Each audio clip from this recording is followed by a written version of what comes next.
एउटा देशको जिम्मेवार नेता भइसकेपछि चाहिँ कुन हिसाबले बोल्नुपर्छ र कुन प्रकारले आफ्नो सांसदहरूलाई सम्झाउनुपर्छ, बुझाउनुपर्छ, होइन, कुन ट्र्याकमा लानुपर्छ, के गर्नुहुन्छ, के गर्नु हुँदैन, कसो गर्नुहुन्छ भन्ने हिसाबले चाहिँ एउटा पार्टीभित्र पनि एउटा लिड गर्ने मान्छे अर्थात् एउटा पार्टी अध्यक्ष कस्तो हुन्छ भन्ने कुरा चाहिँ आज राष्ट्रिय स्वतन्त्र पार्टीका सभापति भनौँ न, सभापति रवि लामिछानेको लगभग यो 30-32 मिनटको भिडियो प्रत्येक शब्दमा प्रत्येक बुदामा एउटा हुनुपर्ने योग्य, एउटा हुनुपर्ने नेताको छवि र भिजन र सोच विचार यस्तो प्रकारले हुनुपर्छ के, यो प्रकारले हुनुपर्छ।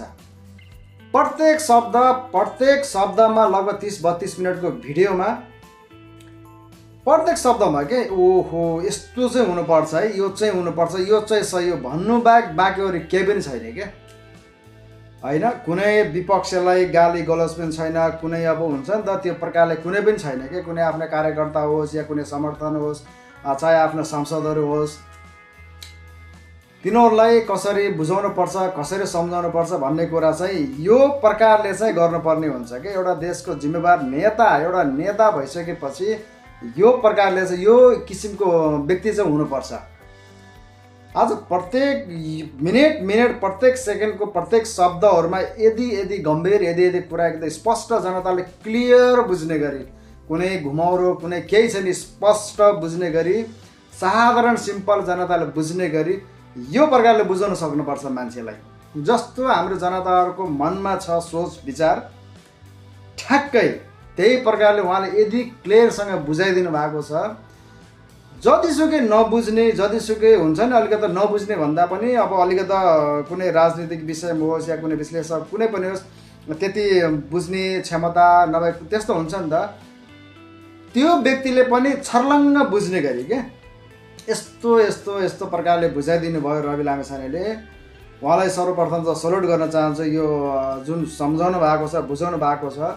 र उहाँहरूलाई मैले के पनि भन्न चाहन्छु भने जुन आज तपाईँले यदि स्पष्ट रूपमा सम्झाउनु भएको छ, बुझाउनु भएको छ, र यो कुरा चाहिँ एउटा बोलीमा मात्र पनि सीमित नहोस्, एउटा व्यवहारमा पनि यो तपाईँको जति पनि बोल्नु भएको छ, जति पनि भन्नु भएको छ, बोलीमा मात्रै नभइकन व्यवहारमा पनि यो कुरा देखियोस्, आम जनताले महसुस गर्न पाउन् जुन तपाईँले भन्नुभएको छ, जुन तपाईँले बाटो देखाउनु भएको छ।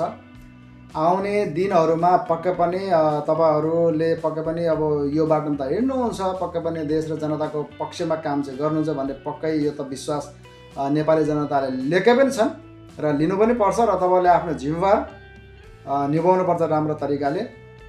आज चाहिँ यो भिडियो हेरेँ एकदम होइन, एकदम प्रत्येक शब्दमा ओहो यो चाहिँ हुनुपर्छ, यो चाहिँ सही हो भन्नु बाहेक अरू कुनै पनि भेटेन कि कहीँ पनि है। एकदम मलाई मन पर्यो, जहाँसम्म लाग्छ तपाईँलाई पनि सायद यो भिडियो मेरो भन्दा पनि रवि लामिछानेको जुन उहाँले बोल्नु भएको वक्तव्यहरू छ, जहाँसम्म लाग्छ तपाईँलाई पनि यो कुरा मन परेको हुनुपर्छ।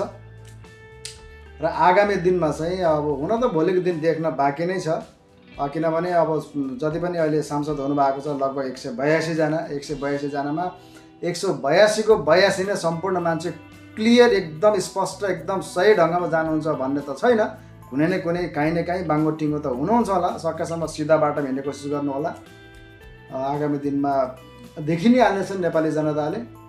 र आज तर मलाई एउटा कुरा चाहिँ भन्न मन लागेको चाहिँ अस्तिबाट विगत केही दिनदेखि चाहिँ अलिकता उपसभापति डिपी अर्याल सर अनि रवि लामिछाने र मनिष झाको शरमा चाहिँ अलिकता कता न कता चाहिँ फेसमा चाहिँ अलिकता जुन अलिकता खुसियाली चमक अलिकता हुनुपर्ने त्यति देखिरहेको छैन। तर त्यही अलिकता काहीँ न काहीँ चाहिँ चिसोपन मलाई पनि लागिरहेको छ, केही न केही गडबड छ कि केही न केही भित्रभित्र केही मनमुटाव छ कि भन्ने चाहिँ मलाई पनि कता कता मनमा चाहिँ लागिरहेको छ।